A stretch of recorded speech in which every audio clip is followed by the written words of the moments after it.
Brother John entered the monastery of silence, and the abbot said to him, "Brother, this is a silent monastery. You are welcome here as long as you like, but you may not speak until I direct you to do so." Brother John lived in the monastery for 5 years before the abbot said to him, "Brother John, you have been here 5 years now. You may speak 2 words." So Brother John said, "Ha bed." "I'm sorry to hear that," the abbot said. "We will get you a better bed." Another 5 years passed by. Brother John was called by the abbot, and he said, "You may say another 2 words, Brother John." So Brother John said, "Cold food." Just like weird food, I would say here. And the abbot assured him that the food would be better in the future. On his 15th anniversary at the monastery, the abbot again called Brother John into his office. 2 words, you might say today. Brother John said, "I quit." So the abbot said, "It'd probably be the best, because you've done nothing but complaining ever since you come here." Complain too much, huh? Complain too much. A man, again, went to the doctor and say, "Doctor, I keep thinking that I'm a moth." Doctor says, "You have come to the wrong place. A vet is what you need." The man says, "That's where I was going, but I saw your light on." A moth, you know. I love the light. Huh?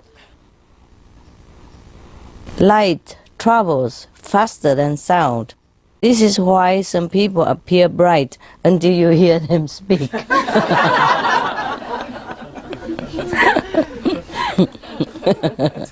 You better close your mouth, eh? That's cute. Okay. A farmer got pulled over for speeding.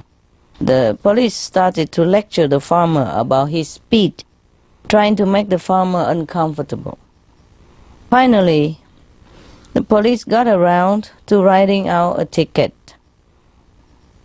And as he was doing that, he kept swatting at some flies that were buzzing around his head. The farmer said, "Having some problems with circle flies there, are you?" The police stopped writing the ticket and said, "Well, yeah. If that's what they are, I never heard of circle flies before." So the farmer says, "Well, circle flies are common on farms. Circle flies because they are almost always found circling around the back end of a horse." The police says, "Oh," and gave him the ticket. When he was about to leave, he turned back to the farmer and says, "Hey, wait a minute, are you trying to call me a horseback end?" The farmer says, "Oh no, officer, no, I have too much respect for the law." "That's a good thing," the police said, and head to his car. A minute later, getting into a muddy road, the farmer turned and said to the cop, the police, "But officer, it's hard to fool them flies though." What do you get when you cross a parrot with a centipede? A walkie-talkie. A lot of feet and a lot of talk. Walkie-talkie. That's cool. Good combination, 02. What does that mean? What do you get when you cross a Rottweiler with a Saint Bernard? Answer. A dog that guard the house attack the thief and go later to look for help for the poor robber. San Bernardo. He chased him out, but then he go and help him. A drunk walks into a bar and say to the bartender, "Hey, bartender, buy everyone in a house a drink. Pour yourself one and give me the bill." So the bartender does just that and hands the man a bill for $57. The drunk says, "I haven't got it." The bartender slaps the guy around a few times, then throw him out into the street. The very next day, the same drunk walks into the bar and once again says, with a drunken slur, "Bartender, buy everyone in the house a drink. Pour yourself one and give me the bill." The bartender looks at the guy and figures to himself that he can't possibly be stupid enough to pull the same trick twice. So he gives him the benefit of the doubt, pour a round of drink for the house. Has a drink himself and hands a drink bill of $60. The drunk says, "I haven't got it." The bartender can't believe it. He picks the guy up, beat him, and throw him out in the street again. Now, the next day the same drunk walks back into the same bar and says again, of course with a drunken slur, "Bartender, blah blah blah, give me the bill." Disgusted, the bartender says, "What? No drink for me this time?" The drunk replies, "You? No way. You get too violent when you drink." I beat him up, no. That's cool. A blonde calls an airline and asks, "Can you tell me how long it takes to fly from San Francisco to New York City?" The agent replies, "Just a minute." And the blonde says, "Thank you," and hang up.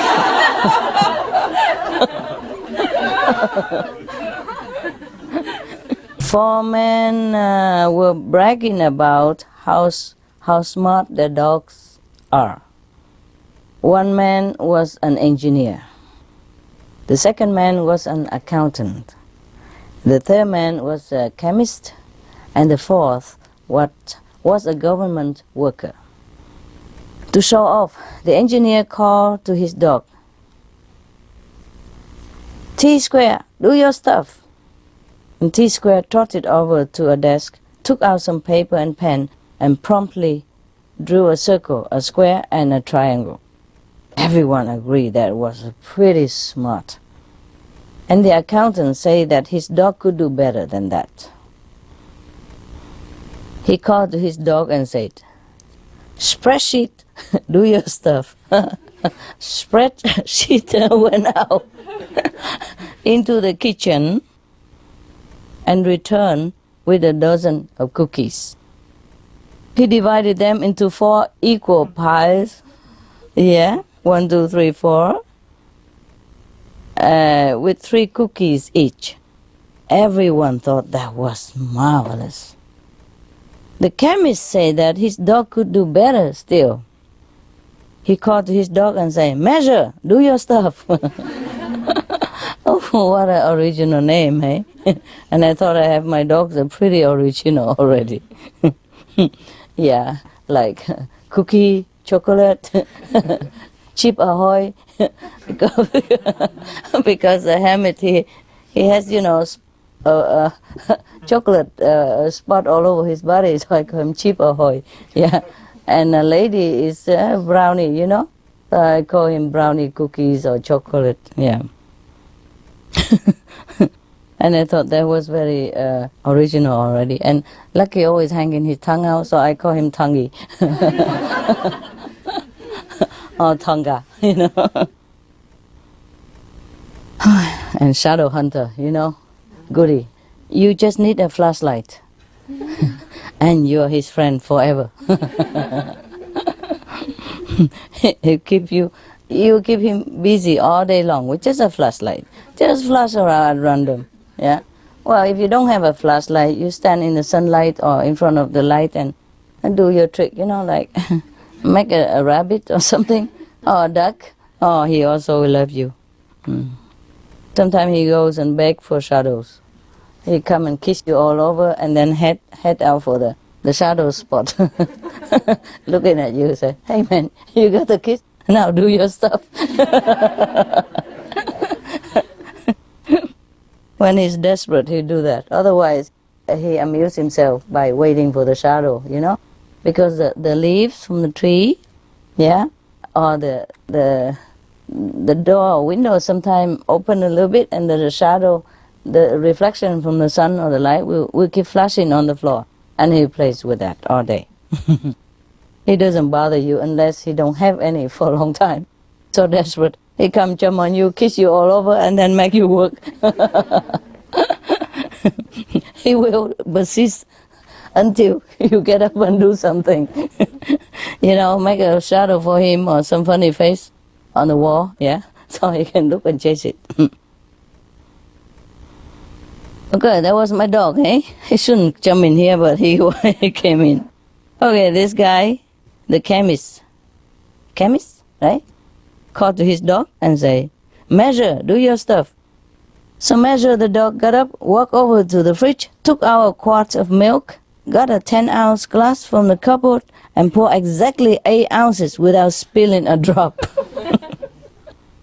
Everyone agreed that was a pretty impressive. Then the 3 men turned to the government worker and challenged him. "What can your dog do?" Because they thought, after all this, I think no other dog can do anything better than that, So the government worker called to his dog and say, "Coffee break, do your stuff."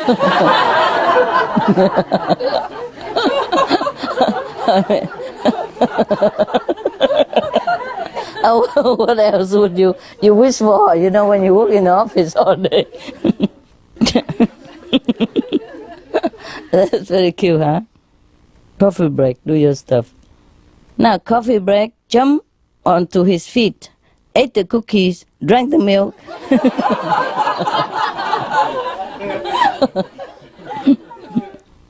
Claim he has injured his back while doing that. File a grievance report for unsafe working conditions, put in for workers' compensation, and went home for the rest of the day on sick leave. Oh, somebody really don't like office worker, huh? Okay. Now it's about Jesus now. Jesus and Satan have an argument as to who is the better programmer. Oh, they got into computer nowadays. This goes on for a few hours until they come to an agreement to hold a contest with God the Father as the judge. Wow. I'm sure who win already, right? They set themselves before their computers and begin. They are given the task and began to type furiously, lines of code streaming up the screen for several hours straight. Seconds before the end of the competition, a bolt of lightning strikes, taking out the electricity. Moments later, the power is restored, and God announces that the contest is over. He asks Satan to show what he has come up with. Satan indignantly protests, "I have nothing. I lost it all when the power went out." "Very well then," said God.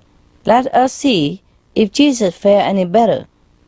Jesus enters a command and the screen comes to life with a vivid display, the voices of an angelic choir pour forth from the speakers. Satan was astonished. He stutters. But how? I lost everything. Yet Jesus' program is intact. How did he do it? So God chuckles. Satan, when you are going to learn Jesus saves.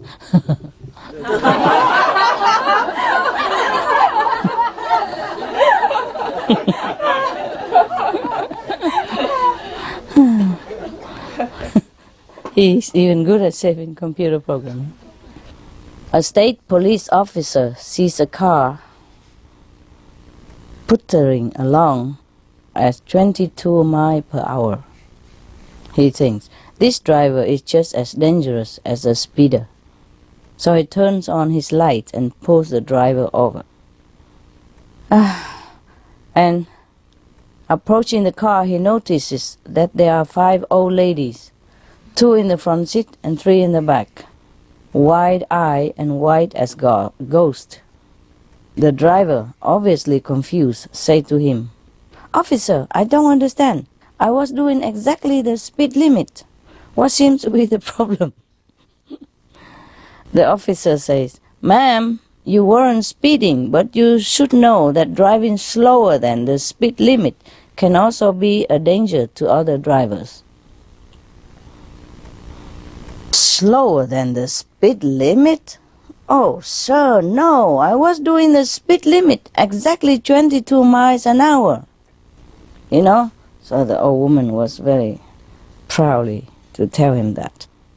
The officer, trying to contain a chuckle, explained to her that 22 was the highway number, not the speed limit. So embarrassed a little, the woman grinned and thanked the officer for pointing out her error. "But before I let you go, ma'am, I have to ask, is anyone in this car okay?" If everyone in this car okay? So these women seem awfully shaken, and they haven't muttered a single peep in this whole time.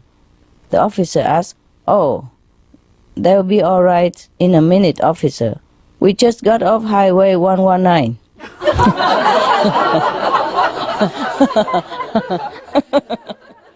This one is called Bad Names. 3 brothers were walking through the wood. Their names were Trouble, Shut Up, and Be Quiet.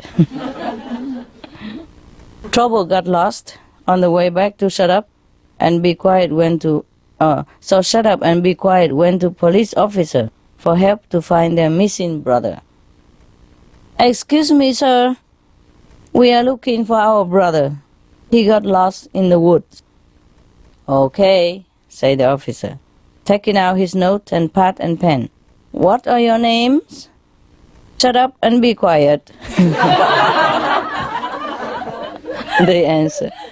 "What?" The police officer shouts. "Shut up and be quiet." They repeat even louder. "Are you looking for trouble?" The officer was angry and yelling at them. "Yes, sir." This minister just had all of his remaining teeth pulled, and new dentures were being made. The first Sunday, he only preached 10 minutes. Probably 2/3, no? 3/3. The second Sunday, he preached only 20 minutes. But on the third Sunday, he preached 1 hour and 25 minutes. When asked about this by some of the congregation, he responded like this. "The first Sunday, my gums were so sore it hurt to talk. The second Sunday, my dentures were hurting a lot. The third Sunday, I accidentally grabbed my wife's dentures, and I couldn't stop talking." Jesus was walking around heaven, making sure that everyone was blissfully happy when he came across an old man sitting in the corner and crying bitterly. "Come on," said Jesus, "we can't have this. You are supposed to be happy here." So the old man weeping and saying, "I will never be happy here, because when I was on earth, I was a carpenter, and one day my son left and I never saw him again." So Jesus said, Dad? Is that you? So the man grabbed him, hugged him, and said, Pinocchio! A Jewish man complained to the police that he had been beaten up by 2 Irishmen. So when questioned, the Irishman said that they had done it because the Jewish people had crucified Jesus. My God, talking about, long memory, good memory. The bewildered policeman said, but that was over 2,000 years ago, man. So the 2 Irish say, yeah, but we only heard about that last night.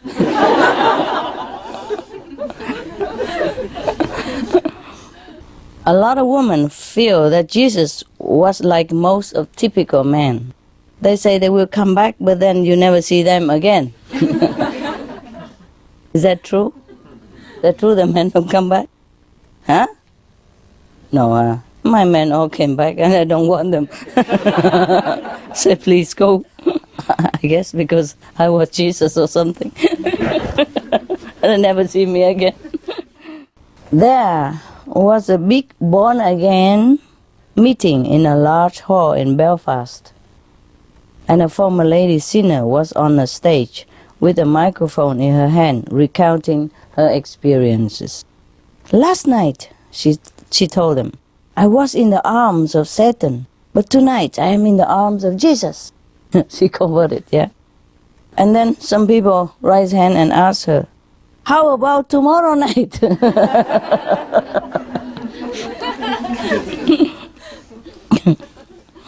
A Scotsman was on a visit to the Holy Land and took a trip to the Sea of Galilee, where Jesus walked on the water.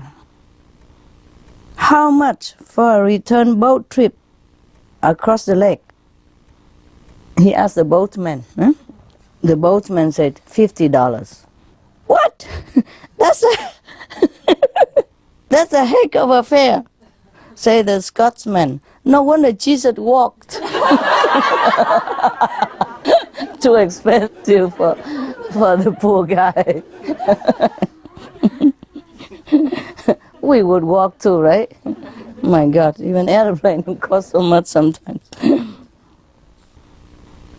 Now, there's a question for you here. Why did Mary and Joseph take Jesus with them to Jerusalem? Who knows?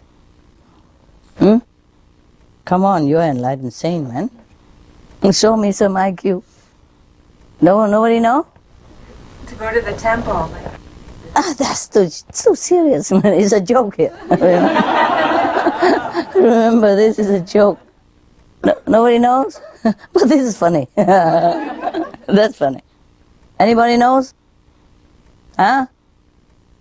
They couldn't find a babysitter, my God.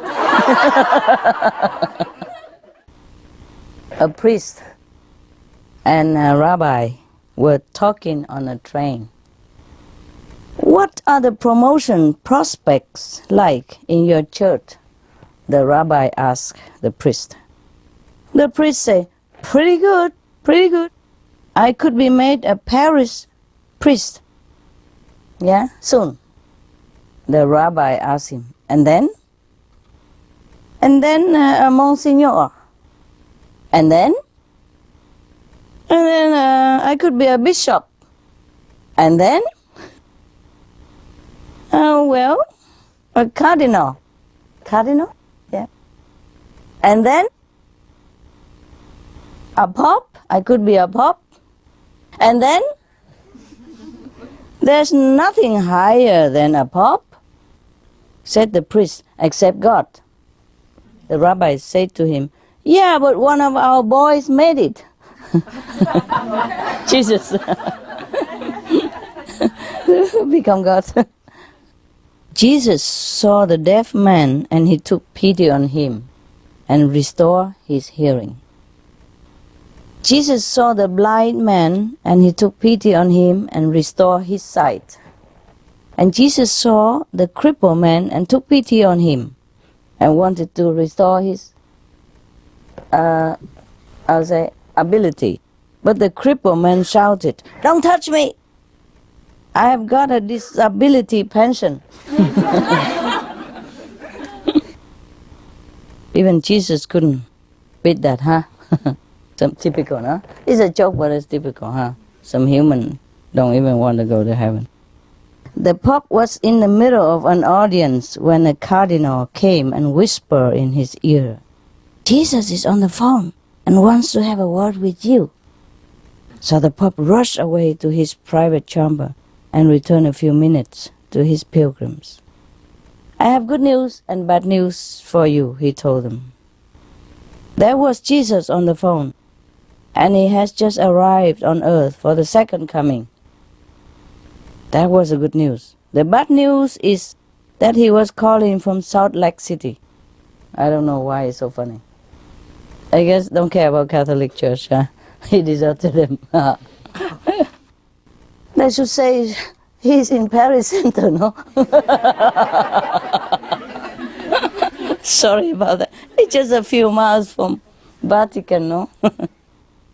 Jesus, Mary, and Joseph were going about their daily work at their home in Nazareth, when suddenly Jesus ran inside into Joseph's carpenter's shop and said, "Did you call me, Dad?"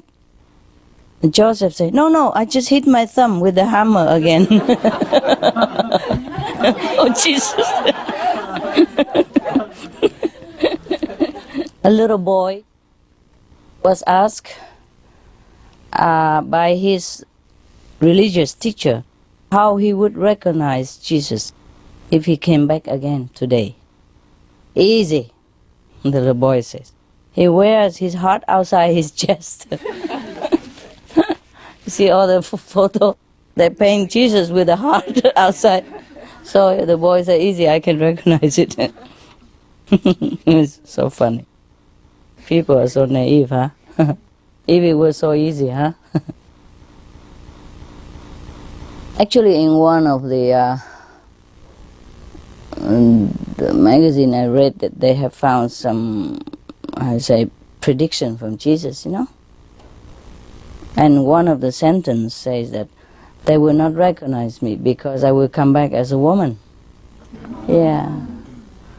But there has many, I don't know where it is anymore. I don't know if it's trustworthy source of information. So, yeah, but that magazine has no interest in them to write this kind of thing, you know, because they write many other predictions as well. Yeah. Not just about Jesus, huh? About other things. And one sentence about Jesus is like that, like, "I will come back as a woman." He forgot to say high heel and all that. It make it easier for us folk to recognize, no? A man was behaving suspiciously near the gate of heaven. Yeah. First he went to the gate and then he walked away. And then he approached the gate and walked away again. And then he has kept doing that for a few times. And then St. Peter called for Jesus, who decided to confront the man. "Look, what are you playing at?" Jesus asked him. "Well," said the man, "you know I am dead." "I know I am dead. Now if somebody would please just tell the cardiac resuscitation team." Keep pushing him back to life. Come back out, in and out, in and out. A rabbi was worried that his son was about to be converted to Christianity, so he prayed fervently to God to prevent this from happening. Oh my God, I pray to the same God. Please don't let him be converted to Christianity. My son wants to become a Christian. Please stop him, oh God. He prayed. The voice of God boomed back. What can I do? Look at my own son. Jesus was a Jew, no? And then he became a Christian. No? Why is Jesus so popular in Ireland? Irishman. No? You wouldn't know it. He was the first man who could turn water into wine. One of the greatest acts of forgiveness in the Gospels is that Peter became one of the disciples despite the fact that Jesus has healed his mother-in-law. Horrible joke, I'm telling you. I don't know where he found all this joke. Poor mother-in-law. What has she done? Huh?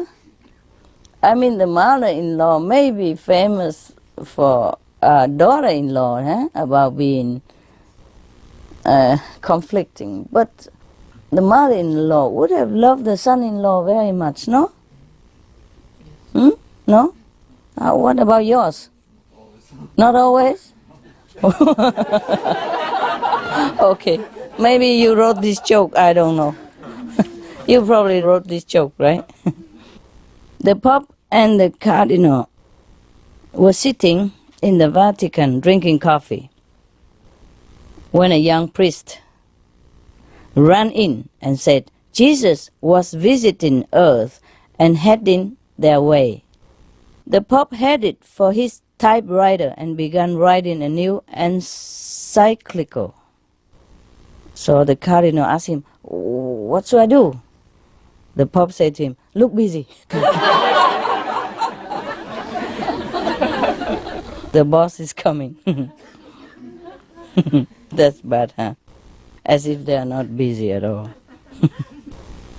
Mary, the mother of Jesus, was heard saying, typical, you wait ages for a wise man to come, and then 3 come along altogether. One wise man only, they come 3 together. Mr. Cohen has his clothes shop in a difficult situation. On his left-hand side was a huge department store owned by a Catholic, and on his right-hand side was an equally big store owned by a Protestant. So he's in the middle, squeezed in between 2 shops, a little bit difficult to sell his clothes. When Easter came, both the Catholic and the Protestant shop owners display a huge sign which read, Jesus is risen. So they urged the shop of Mr. Cohen to do the same. So he displayed a huge sign which read like this, Jesus is risen, but Cohen's price remained the same. There was a sign on a Southern Evangelist church. It says, Jesus loves all denominations, but his favorite is the $100 bill. I don't know why. Even at the age of 4 years old, a young boy was very stage struck, and he wanted to be a great actor. He was therefore very annoyed not to be given the top part of Joseph in the school nativity play, but was cast as the innkeeper instead. The part of Joseph is a bigger role, and the innkeeper is a nobody. So he was very annoyed. But on the night of the performance, he gained his revenge. So when Mary and Joseph arrived at the inn, he greeted them saying, come on in, welcome, I have a room reserved for you. He ruined the script, huh? Instead of going to the mango, and everything ruined. A priest was driving along on his motorbike at over 70 kilometers an hour when he was stopped by a policeman. He said to the father, you were going too fast for someone with L plates, father. If it was anyone else, I would be inclined to give you a ticket. So the father said, "Don't worry, my son. Jesus is with me." So the policeman said, In that case, I am definitely going to give you a ticket, because you're not allowed to carry a passenger. It's just an L license, you know.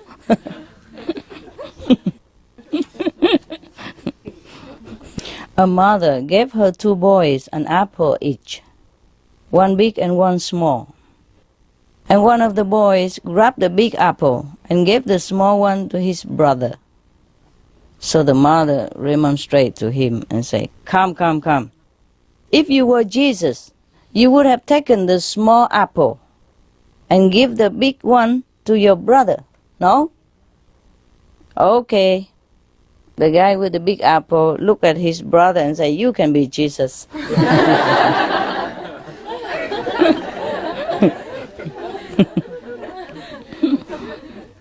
A nun who was also a nurse in a hospital was taking down a patient's details. One patient gave his name and age but said he has no next of kin. Come on now, she said to him, you must have some relative that we can contact. Well, I have a sister, but she'll be no good because she's only a nun. Only a nun? You know, the nun was very indignant. How dare you? You should know she's the bride of Jesus. So the man's patient smiled and said, in that case, please send all my medical bills to my brother-in-law. Jesus was once asked a trick question by the Pharisees. Can you make a stone so heavy that even you cannot lift it? He asked Jesus. Jesus said, yes. And then to prove that I was God, I would lift it. The little boy was praying very loudly as he went to bed. Please, Jesus, send me a bicycle for my birthday. Please, Jesus. He was praying very loud. So the mother said to him, there's no need to shout. God is not deaf. So the kid said, I know that, but Grandma is.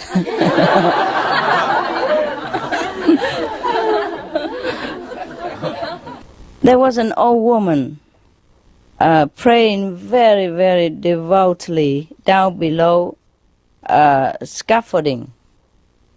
And there was a man high up on the scaffolding inside a big church who wanted to play a joke on her. So he shouted down at her saying, hello, this is Jesus speaking. But the lady did not stir. And again, very loud, he said, hello, this is Jesus speaking. Again, there's no reaction. So finally he shouted with all his power, hello, this is Jesus speaking. But the woman didn't even lift her head. But she said, be quiet, I'm speaking to your mother. This man was very ugly. So he prayed to Jesus. He prayed to Jesus to send him some money for plastic surgery. Right enough, he won a huge amount in the lottery and had his plastic surgery. But just a few days later, he died. While wandering around heaven, he met Jesus and asked him, why didn't you give me some time to enjoy my new good look? But Jesus said, I'm sorry, I just didn't recognize you. If it had been 3 wise women who visited Jesus in Jerusalem instead of 3 wise men, what would have happened that makes a more difference, yeah? Or make a big difference or not? Okay, the answer is, well, they would have asked for directions. That's number 1. Number 2, they would have arrived on time. Number 3, they would have helped deliver the baby. Jesus, yeah. Number 4, they would have cleaned the stable. Number 5, they would have made a casserole. Number 6, and they would have brought disposable nappies as gifts. As gifts, yeah, instead of what? What did they brought? What did they bring to Jesus? Yeah, yes. And by the way, there was one kid, in the Catholic school. He made an exam, when they asked, what did the 3 wise men bring to Jesus, for Jesus as a gift? He say, they brought him some gold, some myrrh, and some Frankenstein. Frankenstein. Children, There was a guy, he was praying like this. Dear Jesus, it's a day prayer. Dear Jesus, you should be proud of me so far today, because I haven't gossiped or lost my temper. I haven't stolen anything. I haven't been greedy, nasty, or selfish, or lusted after anything or anybody. Now, in a few minutes, I'm going to get out of bed. And after that, I'm probably going to need all the help you can send me. Amen. A Scottish preacher was preaching his favorite words of Jesus from the pulpit.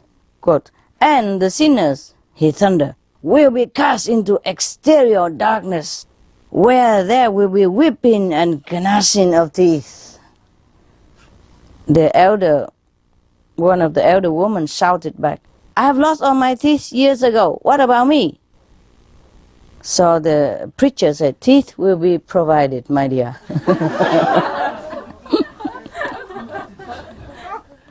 This is a rhyme. Roses are reddish, violets are bluish. If it wasn't for Jesus, we will all be Jewish. A new pope took over the Catholic Church and was told by his secretary that in the Vatican safe there was a letter from Jesus himself that had never been opened by any pope, and he hoped that the new pope will continue this tradition. The pope said yes, he would, but one night his curiosity got the better of him. So he sneaked down to the safe, opened it, and took out the letter. With trembling hands, he opened the envelope and examined the letter. It was signed by Jesus, all right, but it turned out to be the bill of the Last Supper.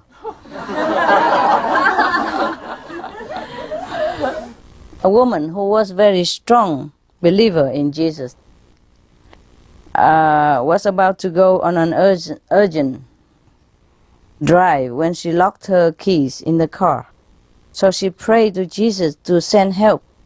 And right away, the first man passing by was able to help her to open the car. She shouted, praise be to Jesus for sending me such a nice man. And then the guy growled at her, I'm not a nice man, lady. I just got out of the jail a few hours ago after doing 10 years for car theft.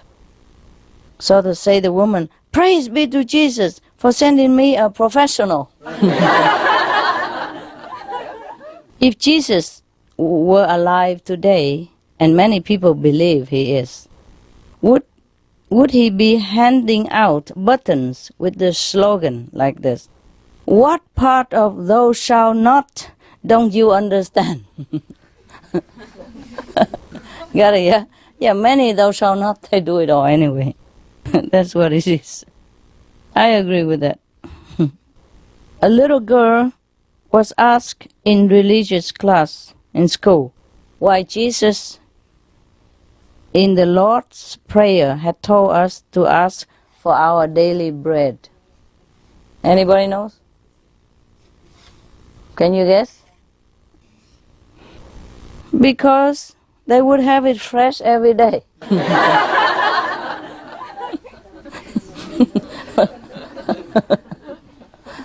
Wouldn't you like to eat 3-day-old bread? No. A little boy was praying, say something like, give us our daily bread, and please deliver us from email. Evil, from email.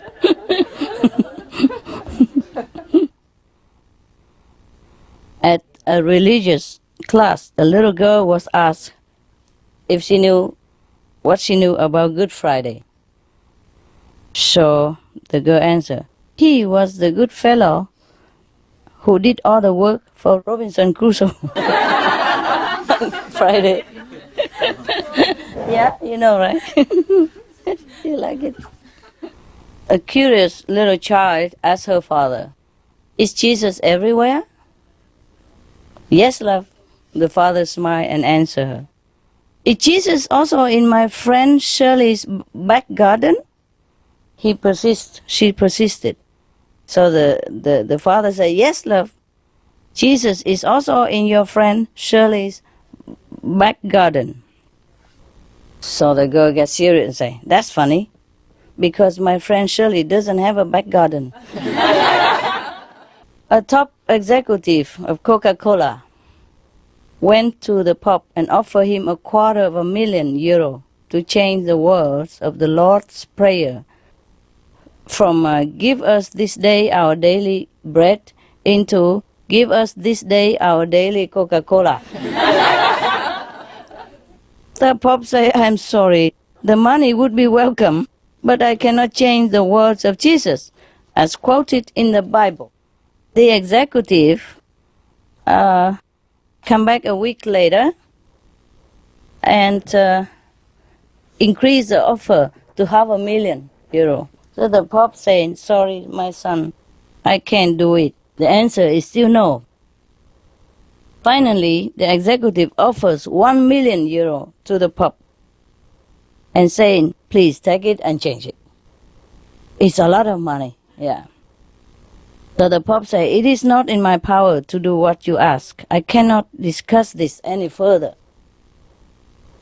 So the executive left the Vatican and said to his, nearby PA, I wonder how much the bread business people are paying him.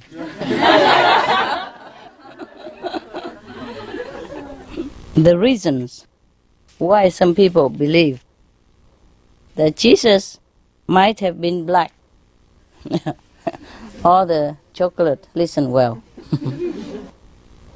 Because, number one, he called everybody brother. Number two, he liked gospel. Another reason that people believe that Jesus might have been Irish. Number one, because he lived with his parents until he was 30. I don't know why. Is that so? Or the Irish live with his parents? Wow, it's very green, no? Save a lot of money, trouble.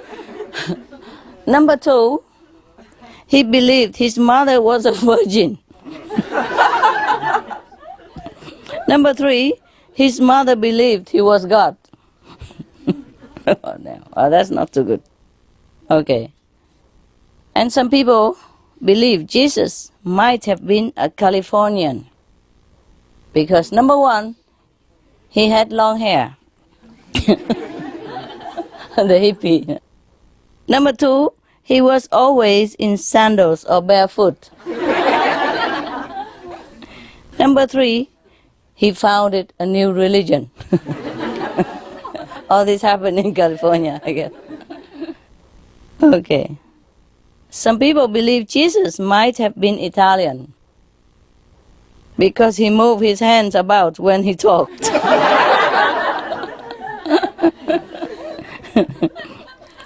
He had wine with every meal. The French don't? It could have been the French, Oh, but the French, they don't move their hand too much when they talk, right? So Number 3, he used olive oil all the time. Is that true, Italian? Okay. Some people believe Jesus might have been Mexican. Because number 1, he had a Mexican name. he just, no? That's a Mexican name. A lot of Jesus walking around Mexico, you know that?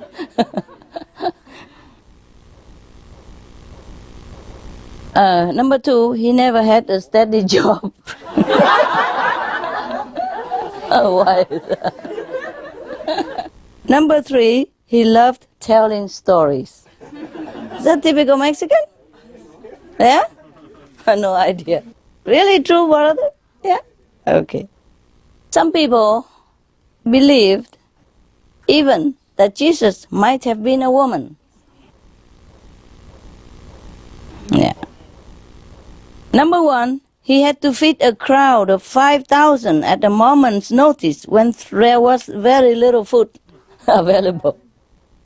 Number 2, because he kept trying to get a message across to a bunch of men who just didn't get it.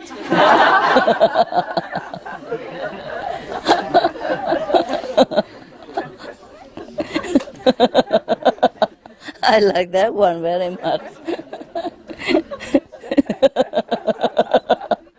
Don't you think it's good?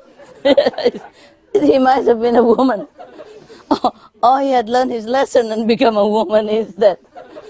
Number 3, even when he was dead, he had to get up because there was more for him to do. More work to do. Only a woman can do that, huh? Wow. Yeah, what an honor. Okay, that concludes our joke today. If you have any doubt, you can write to the Vatican to complain or for further information. Did you enjoy the joke? Good, no?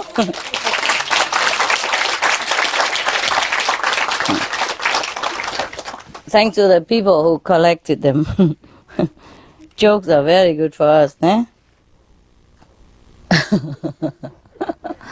Good, no? Yeah. We all rely on women, it's true, huh? Yeah. And you guys have a rest a little bit, have a fresh air and come back, okay? Go laugh yourself, silly.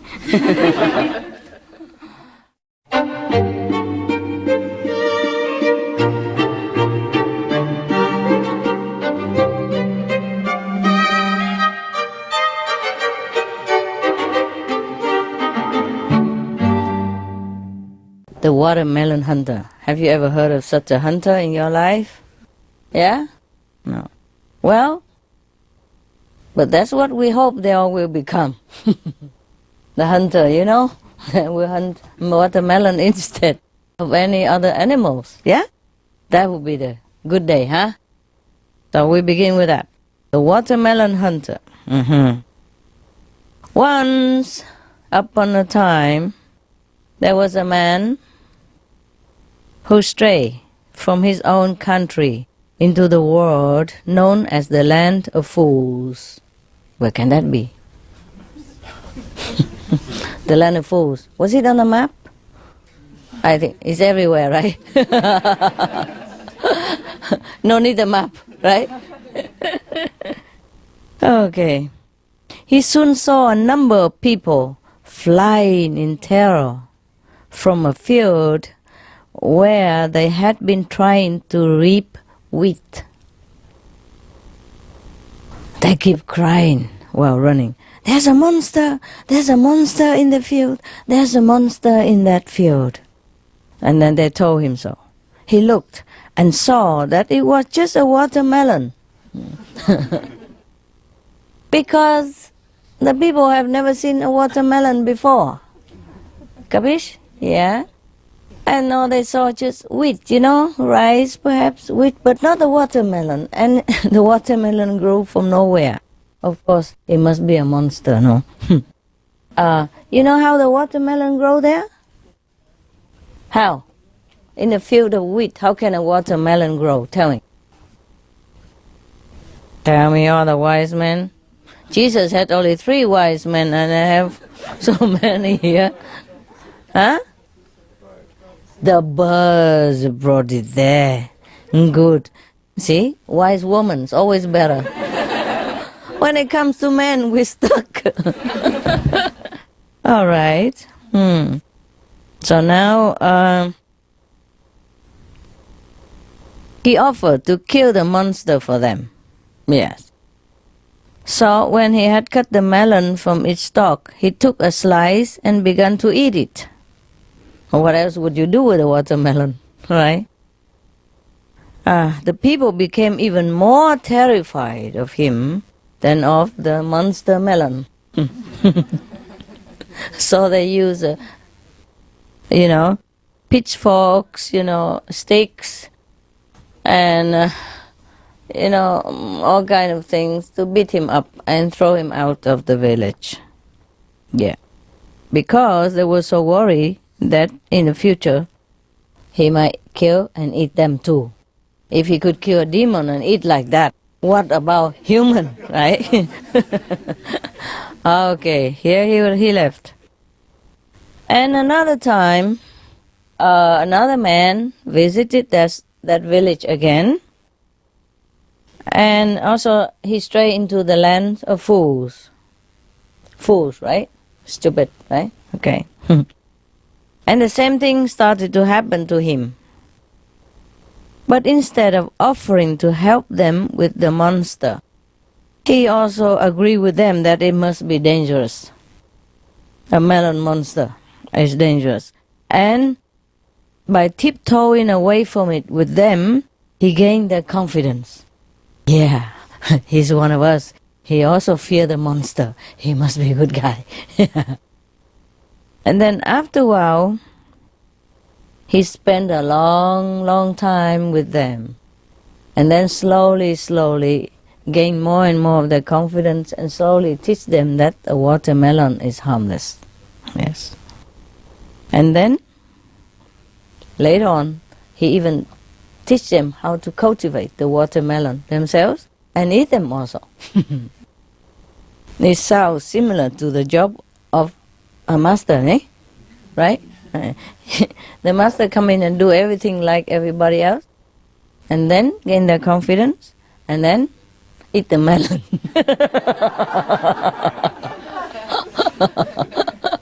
What else you want the master to do? What would you do if you are in the land of the fools? Huh? What would you do with a monster like that? We have them a lot here in supermarket. But these people in the land of fools have never seen such a monster. Yeah. You see, sometimes you have to look like them, do like them, yeah? And then they will be not too fearful from you, yeah? You see, some people ask me why I don't wear monk's robe, nun's robe, whatever, like all the priests and the holy ones, Yes. So many monks in the Buddhist temple, but everybody go there, take refuge, give a red envelope with money in it, and go home, eat meat, drink wine again. Yeah. So I think I should change the strategy, no? And it worked, no? Yeah, look how many melon eaters eating here. Instead of eating meat, you're eating melon with me, yeah? And it's cool, no? Yeah. So it doesn't matter what I have to do as long as my job is done, yeah? And it's cool like that. So, got a lot of people curious why I don't wear monk's robe and nun's robe, And you just see the monk's robe, you just bow to it because he's a holy person. And you just feel, okay, only him can do it, because he's holy. He stay in the temple and he wear patch robe, like the monks, they wear the robe with patching everywhere. So he's holy. And we normal people can never do that. So might just well go bow to him, steal whatever merit he has, take it home with an apple, and then, okay, carry on, usual work. Understand me? So many monks in the temple. And how many of the so-called their disciples have one meal vegetarian? All they do, twice a month, the first day of the month and the last day of the month. I told you already. or the first day and the middle day of the month. Yeah? You know that, right?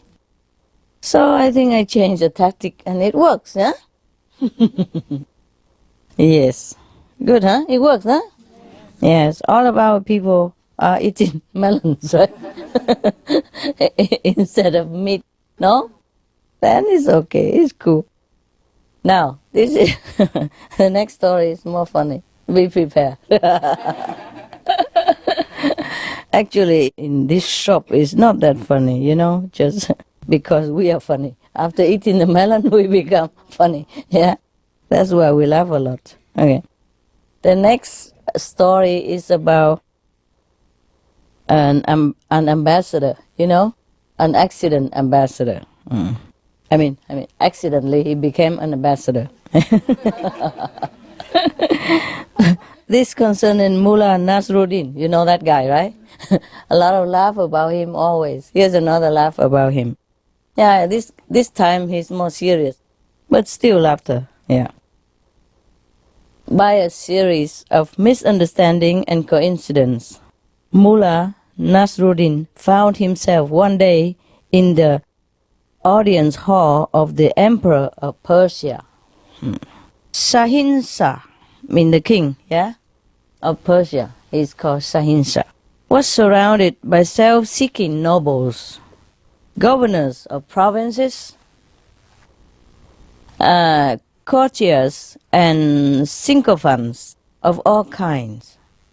He was surrounded by all of these people, or one is competing with each other, with the others, and claimed to be appointed head of the embassy, which was soon to set out for India.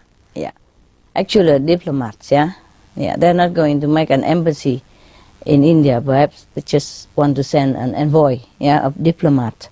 Everybody was clamoring, making noise, and competing with each other, and claiming themselves good and that and other. So the king had up to here, more than enough of all this self-aggrandizement of these from these his courtiers and his assistants. So he raised his head, above all of them, and he didn't even know what to choose. He kept looking at heaven as asking Jesus to help him.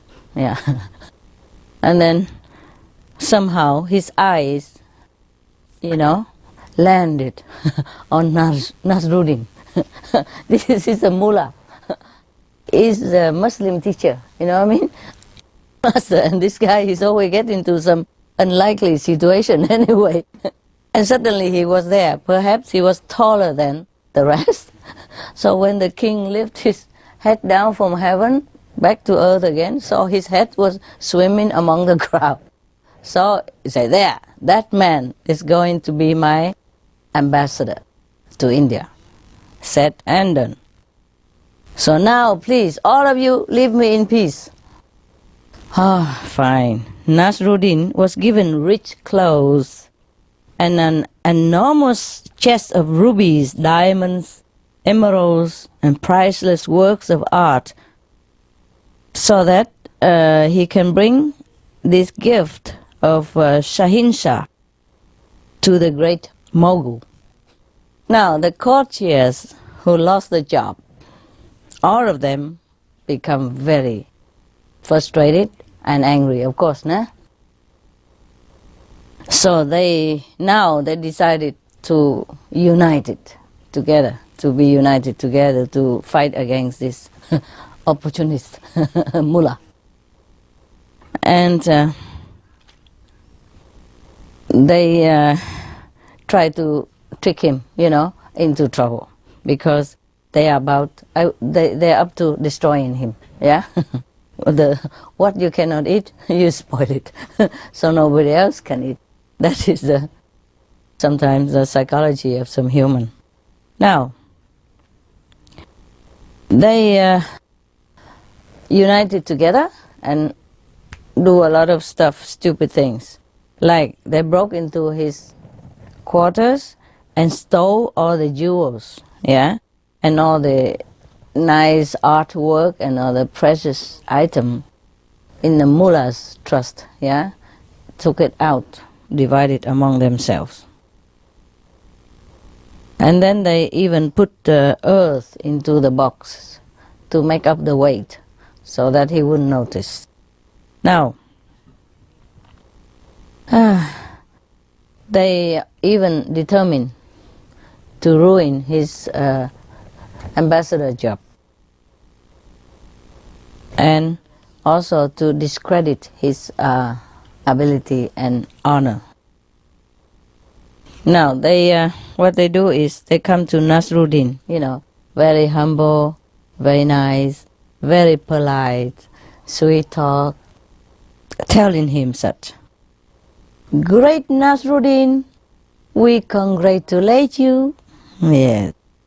What the fountain of wisdom, peacock of the world, has ordered must be the essence of all wisdom. We therefore hail you. But there are just a couple of points upon which we may be able to advise you, accustomed as we are to the behavior of diplomatic emissaries. They're going to tell him some tricks, yeah? Ruin him. Do you know what the fountain of wisdom, peacock of the world means? Apart from the dictionary word? They address the king first, yeah? They also call him the full moon, yeah, or the presence, God, yeah, even, or God, rep, yeah, the PR of God, yeah. So Nasruddin thought they are very nice people, so happy to have such colleagues. So he said, of course, please, I will be grateful if you tell me. Yes, I'm new to the job. Of course, he has never done this before. As God would have had it, Some people just have it by, getting the job out of nowhere. Now, say the chief of this group.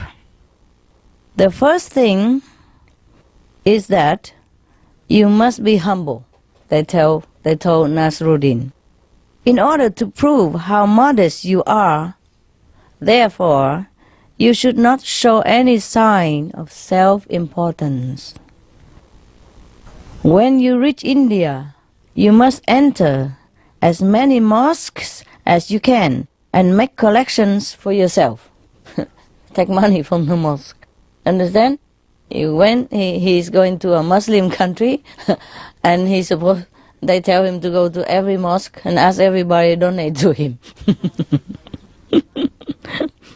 This is exactly opposite of what the king of Persia wanted him to do. You know that? But the king of Persia have never told him this because he would never expect him to go and collect money in the mosque as an ambassador, no? You wouldn't even do that, no? Okay. So that's how they told him.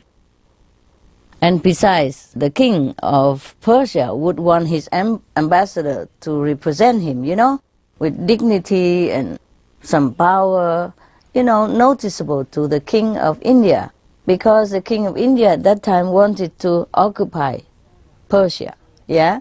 So the embassy from Persia must show some power, some dignity, some confidence, And here they advise him to be humble, to be nobody, and to go collect money from the mosque, which not even a Muslim clergy do that. The Nasruddin know nothing at all. Say, oh yes, I will do all that. Thank you so much. And then they even continue. The second thing is that you must observe court etiquette in the country to which you are accredited. This will mean that you will refer to the great Mogul as the full moon, But at that time, the full moon is a title only addressed to the king of Persia, as the most respected, yeah. So Nasruddin was a little bit puzzled and say, but that is the title only for our Persian emperor, no? And then the bad people said to him, but not in India. Okay, fine. So Nasruddin listened to all this advice and went to India, set out for India. The Persian emperor told him, as they took leave, be careful, Nasruddin. Adhere to the etiquette. For the Mughal is a mighty emperor, and we must impress him while not affronting him in any way. Wow, that's a difficult job, huh? Impress him but not offended him. Wow, that's difficult. Can you do it? Any of you? Sure, huh? Recite the 5 names. Eat the vegetarian, give him the AL leaflet. So Nasruddin said to the king, I'm well prepared, Your Majesty. Yeah. Rest at peace. I will do my job to represent our country well. So, as soon as he entered the territory of India, Nasruddin went into a mosque and mounted to the pulpit right away. Oh people, please give all donation to me.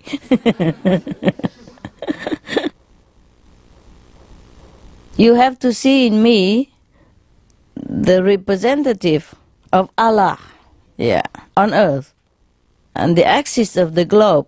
Bring out all your money, for I'm making a collection right now. And this he kept repeating in every single mosque in the country before he even reached Delhi, the capital. He collected a great deal of money.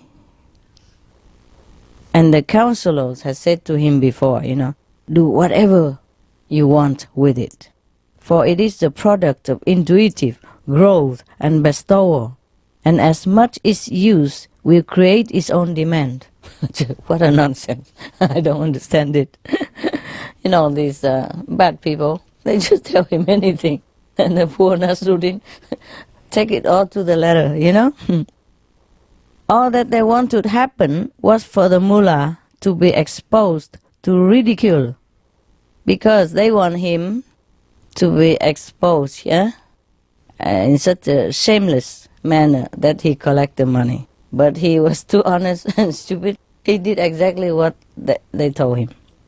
Nasruddin keep roaring, in every mosque he enters. He said, the holy must live from their holiness. I give no account, nor do I expect any. To you, money is something to be hoarded. After being sought, you can exchange it for material things. To me, it is a part of a mechanism. I am the representative of a natural force of intuitive growth, bestowal, and disimbursement. He repeat what the council told him, all the nonsense. And he does it with gusto, roaring in the mosque like a lion. So some people give money, But it's funny that even these are very bad scheme, evil scheme to harm Nasruddin, but good things come out of it. So he collected a lot of money. And nobody said anything. They believed in him.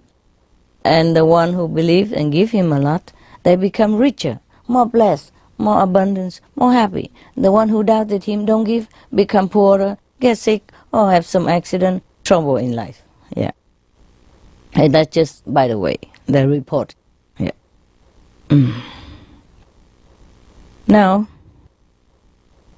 sitting on the peacock throne, in the old time they used all kind of things, peacock, lotus, full moon.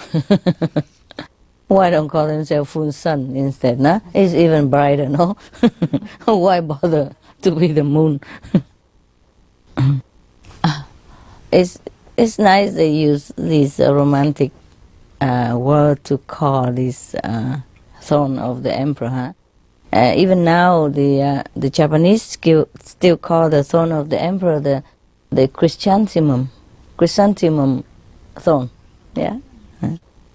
And the Buddha throne is supposed to be a lotus throne, I don't know what I'm sitting on. I keep slipping down. Because it go somehow this way. Okay. So, on the peacock throne, the emperor at Delhi studied the reports which courtiers were daily bringing him about Nasruddin behavior. They're describing the Persian ambassador's activities daily. He's doing every day, going to the mosque, collect money. What an ambassador, huh? At first he could make no sense out of them. Then he called his council together. He said, "Gentlemen, this Nasruddin must indeed be a saint or a divinely guided one. Who ever heard of anyone else violating the principle that one does not seek money without a plausible reason?" He don't say any reason. Remember? Lest a wrong interpretation be placed upon one's motives. So he must be a saint. That's what he think. Yeah. Because he does such a crazy thing, so he couldn't be so stupid, so he must be a saint. So the courtiers in our council tell the king, "May your shadow never grow less." Wow. So polite. "Oh, infinite extension of our wisdom." They address the king. "We agree, Your Majesty. If there are men like this in Persia, we must beware, for their moral ascendancy over our materialistic outlook is obvious." I mean, they are much better than us, more moral or more superior in a different way. Then a runner arrived from Persia with a secret letter in which the Moguls' spies at the imperial court reports. They report they have spies in Persia, and they bring him a letter now. It's read like this: "Mullah Nasruddin is a man of no consequence in Persia." I mean, he's nobody. Yeah. We don't know why the king chose him to be ambassador. He was just picked at random. We cannot understand the reason for the Shahinshahs not being more selective. I mean, don't understand why the king has picked him as ambassador. The Mogul called his council together again. Incomparable birds of paradise, he called them. Why, so they're very polite to each other, no? What would you call me? He told them, "A thought has manifested itself to me. The Persian emperor has chosen a man at random to represent his whole nation. This may mean that he is so confident of the consistent quality of his people that for him anyone at all is qualified to undertake the delicate task of an ambassador to the sublime court of Delhi." Ha! Something turned out. It's not bad, turn become good. It's because of Nasruddin. He always has luck. The king of India continue. "This may mean that also the degree of perfection attained, the amazingly infallible intuitive powers cultivated among the Persian. So we must reconsider our desire to invade this country. For such a people could easily engulf our arms. Their society is organized on a different basis from our own." I mean, he's scared now. Yeah. If you, the Persian people, if just anybody can become an ambassador like that, then the whole Persia is an amazing country. We should never invade them at all. Shouldn't even think about it. He wanted to, but now he reconsider. So the Indian nobles cry, "You are right, superlative warrior on the frontiers." Yeah, another name for him. Oh my God, all this name. At length, Nasruddin arrived in Delhi. He was riding his old donkey, you know him, him and the donkey, and was followed by his escort, weighed down by the sacks of money which he had collected in the mosque. The treasure chest was mounted on an elephant. Such was its size and weight, full of earth in there. Nasruddin was met by the master of ceremonies at the gate of Delhi. The emperor was seated with his nobles in an immense courtyard, reception hall of the ambassadors. This courtyard entrance was arranged so that it's very low, so that whoever goes through that, before seeing the king, they have to dismount from the horse, and indicate already like supplication, inferior.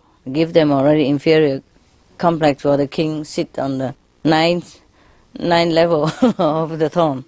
Okay, but because Nasruddin come on with a donkey, it's very low anyway, so he just drive through with his donkey bowing all the way. I'm coming.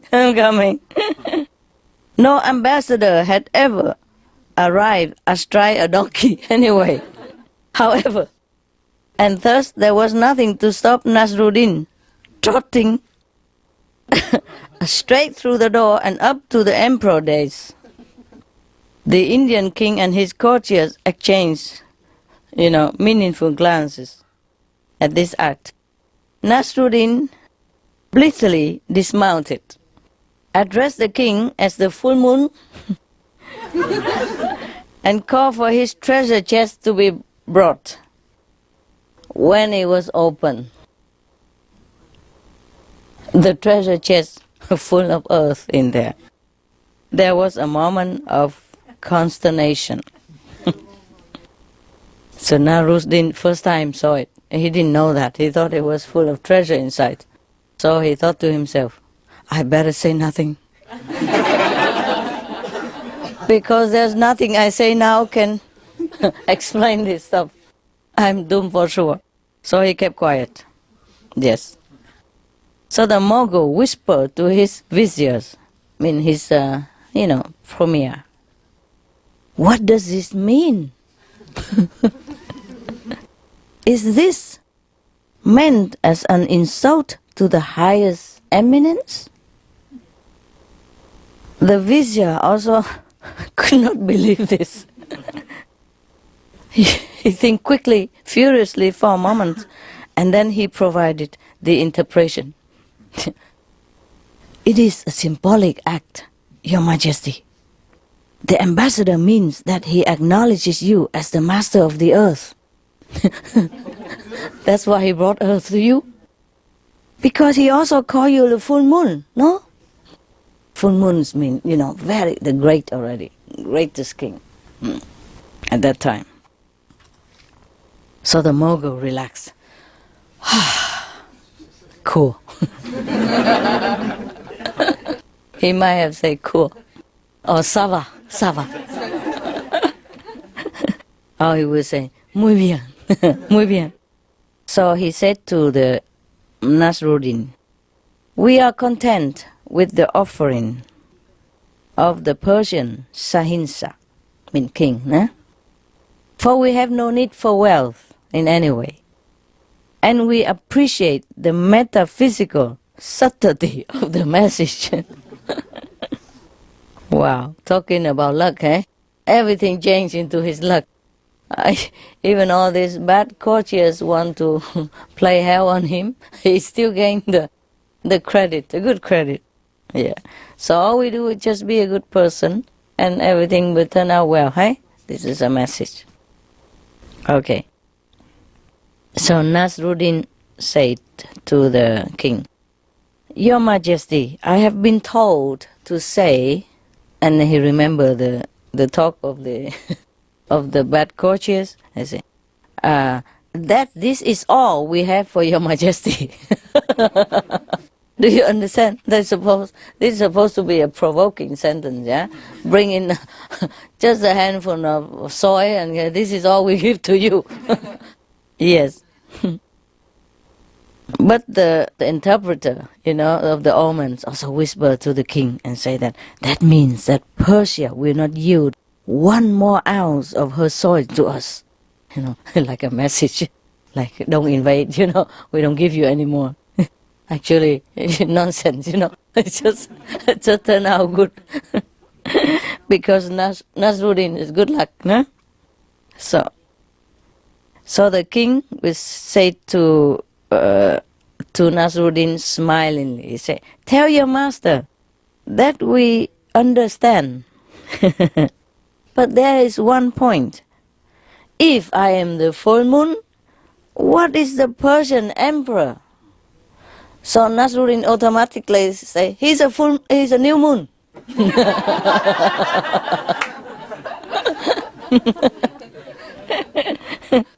So the court, advisor whispered to the king again, this okay. Yeah. The full moon is more mature.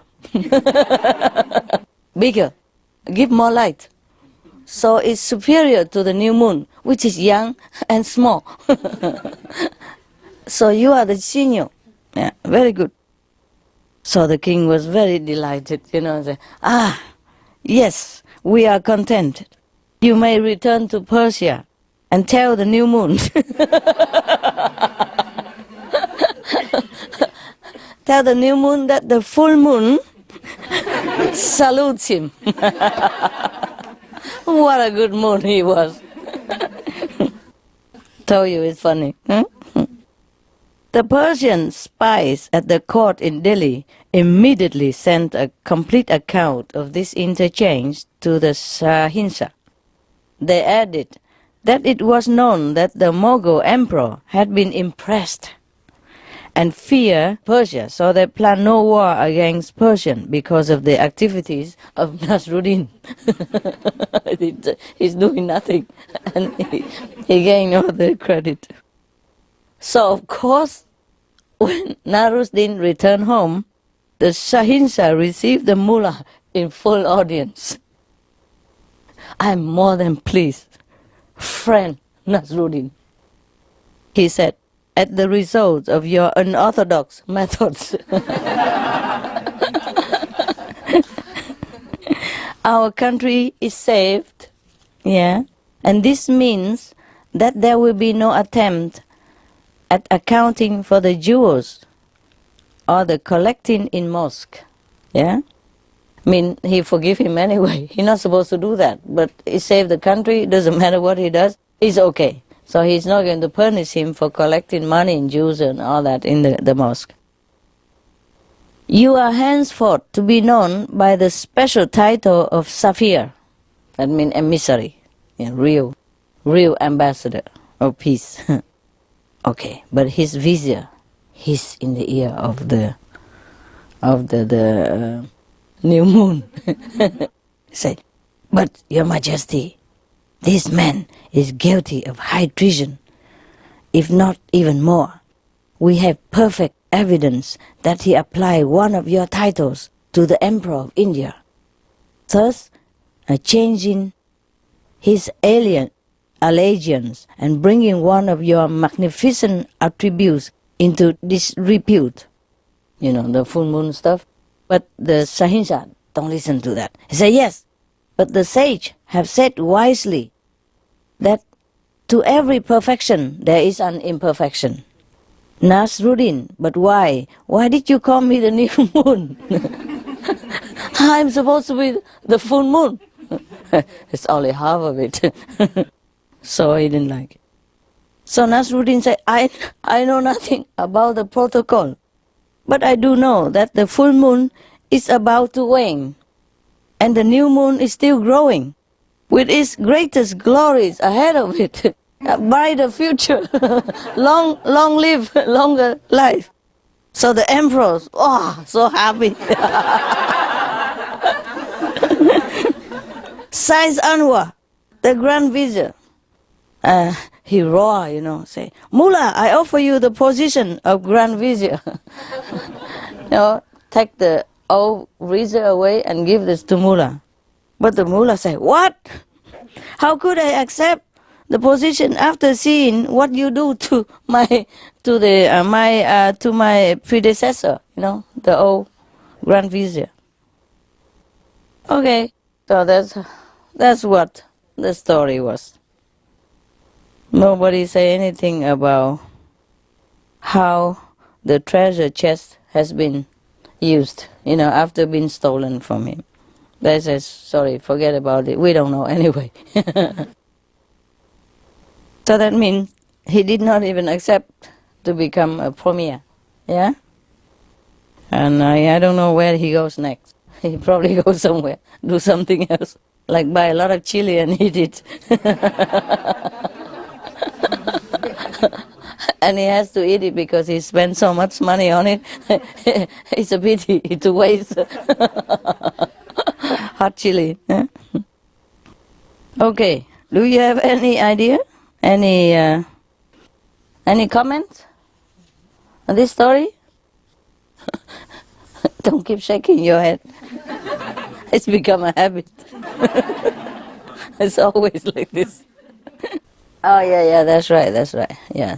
Fool rush in where the wise fear to tread, yeah? Anyway, this guy, he's always in luck of some kind, Nasruddin is a treasure of laughter, I like this guy very much. Okay, guys, now you can go to sleep. Or you want another story? I tell you this, okay? There's a story called The Happiest Man in the World. I remember telling this story somehow, but it's look different here. A man who was living in comfortable enough circumstances went one day to see a certain sage, reputed to have all knowledge. So this man said to the sage, "Great sage, I have no material problems, and yet I am always unsettled. For years I have tried to be happy, to find an answer to my inner thoughts, to come to terms with the world. Please advise me as to how I can be cured of these maladies."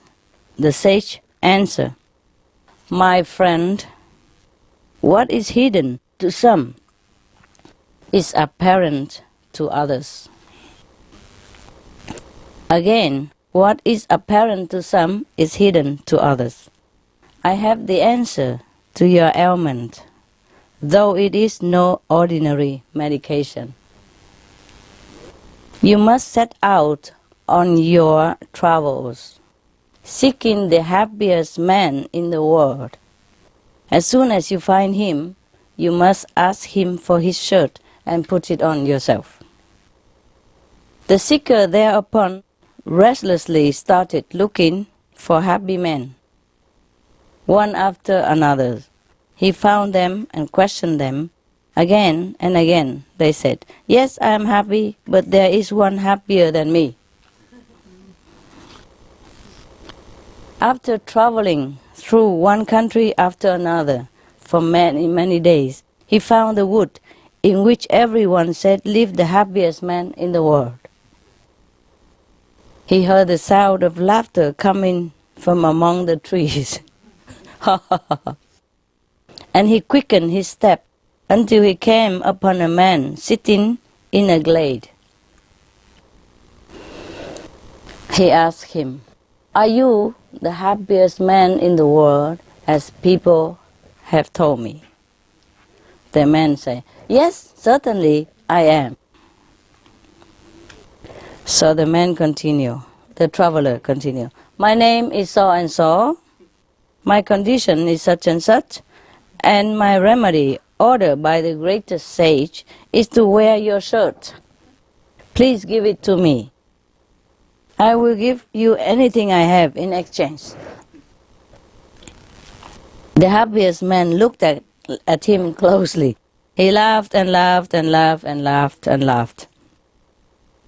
And when he had finished laughing, quiet down a little, then the restless man, rather annoyed at this reaction, said to the happiest man, "Are you unhinged that you laugh at such a serious request?"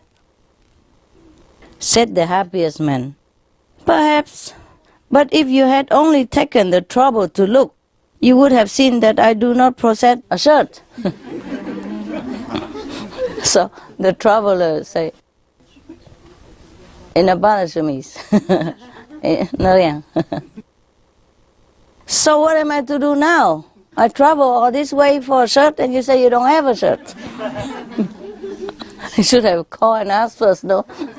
Should have emailed him and asked before he come, no? So the, no shirt man tell him, "You will now be cured. Striving for something unattainable provides the exercise to achieve that which is needed. As when a man gathers all his strength to jump across a stream, if it were far wider than it is, he gets across the stream." Oh, very philosophical to me. Too philosophical. The happiest man in the world then took off the turban, whose end had concealed his face. The restless man saw that he was none other than the great sage who had originally advised him to seek for the happiest man. Oh, he was very puzzled and asked, "But why did you not tell me all this years ago when I came to see you in the first place?" The sage told him, "Because you were not ready to understand then. You needed certain experiences, and they had to be given to you in a manner which would ensure that you went through them." Okay, got the lesson, yeah? Yeah, maybe sometimes we look for things and that is right in front of our nose. The sage, who's supposed to be the happiest man on earth, he has no shirt anyway. And maybe that's why he's happy. But in the beginning, if the restless man were to be told like that, he probably wouldn't listen. Huh? So after traveling far and wide and couldn't even find it, yeah, then probably his mind is already tired enough to listen to some sense. Yeah, that's why. That's what I think. This book have many nice story. Okay, I let you go rest, okay? Meditate, all right? Thank you, and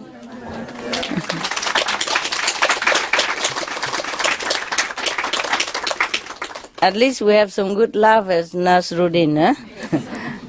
That guy, he always offers some laughter. I think I have told a lot of his story and his pleasantries before in Meli. You don't buy it because it's Chinese. Okay then.